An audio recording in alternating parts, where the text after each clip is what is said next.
have our first guest speaker is Mary Sotos. Mary is a senior policy advisor with the Connecticut Department of Energy and Environmental Protection. She spearheads the interagency implementation of Governor Lamont's Executive Order 1 on sustainability performance of the Connecticut state government, and she assists with other strategic energy policy initiatives. Prior to this, when I first got to know her, Mary served as Deputy Commissioner for Energy at DEEP. Before joining DEEP, Mary served as the policy lead for the U.S. Energy Program at World Resources Institute, and that's a Washington, D.C. based environmental research nonprofit. So Mary, welcome and thank you for speaking with us today. Absolutely. Thank you, Patrice, so much for having me, and what a wonderful lineup of speakers that you have to really get you acquainted with the program and its importance in the state.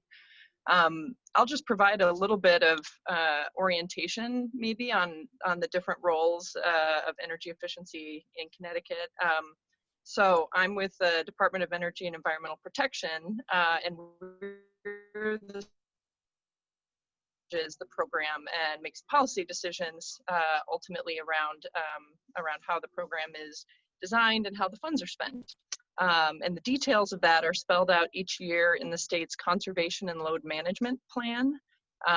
So that's a large document, and happy to describe a little bit more about that later.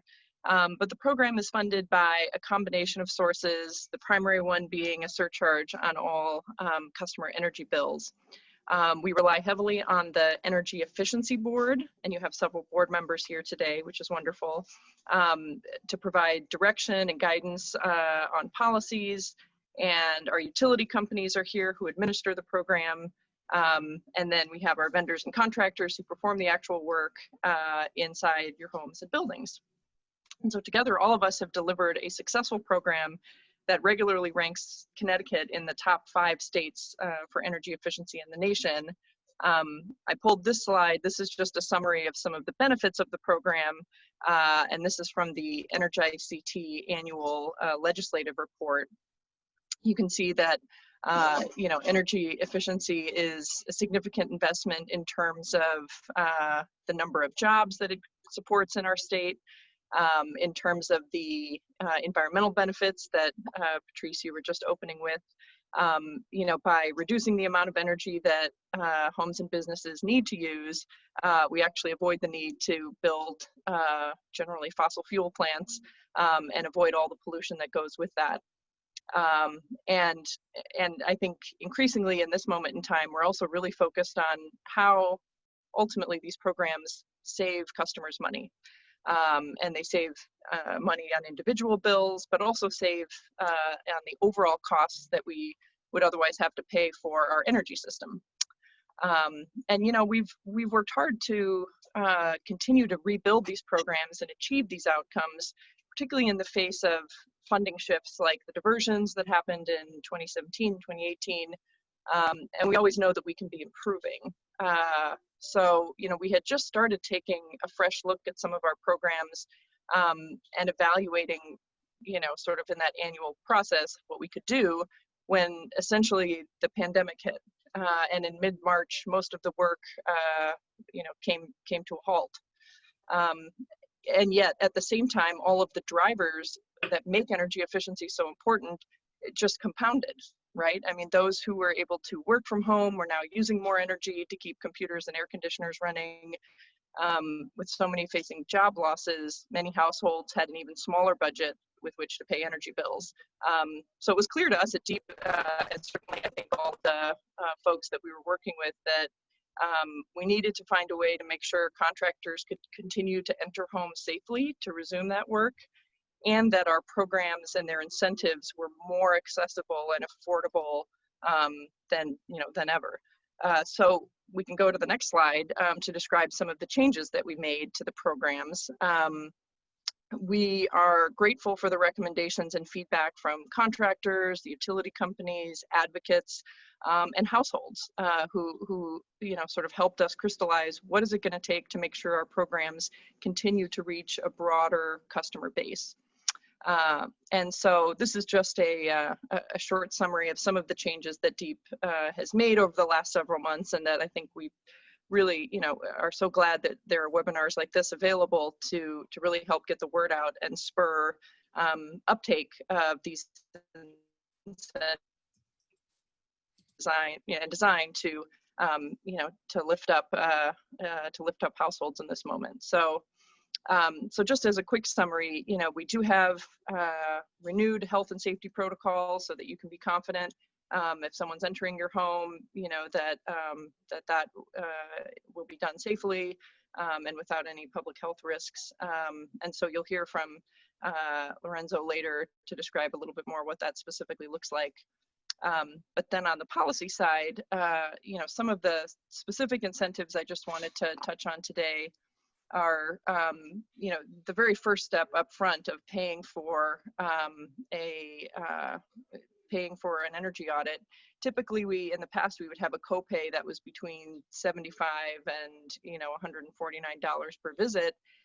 We've now made that so that there is no copay.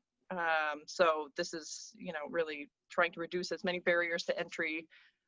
Now is the right time to get an energy audit. We also have virtual pre-assessments that contractors are able to provide, where they can look through your energy bills, work remotely by phone or video service, and included in that initial home visit that you'll hear more about later, insulation is one of the key home improvements that's often made, and so we've increased the incentive on that so that for many households, it's effectively totally compensated, which is great. Lower cost window replacements, and we could go on and on of the individual costs that we've tried to reduce. But we also just wanted to focus here on one of the specific technologies, which is heat pumps. It has become increasingly important from a climate perspective to help us transition homes from fossil fuel heating and cooling to something that can be ultimately made renewable. So we had some additional work on heat pumps, and I think there's lots of different approaches that may fit different home needs. Mini ductless mini splits, or other approaches, and so heat pumps now I think are as affordable as I think some of our equally climate ambitious neighbors have made them. So I think we're excited to see if that can help the state achieve some of its climate goals, as well as improving the efficiency and comfort of homes. And then finally, I think in terms of financing, we've made some improvements in terms of the loan programs that are associated with this. We also would point to our partners at the Connecticut Green Bank for their bundle of programs to also make these home improvements more affordable. And for customers who would qualify as income eligible for some additional incentives and support, we've tried to streamline the application process for that so that there's even fewer barriers to entry for customers to get participating in our program. So that's just a high-level overview of some of the policy changes and the priorities that DEEP wanted to focus on. And then this final slide is just a quick summary in terms of if you want to learn more about the policies. Obviously, Energize CT is, I think, where everyone on this call will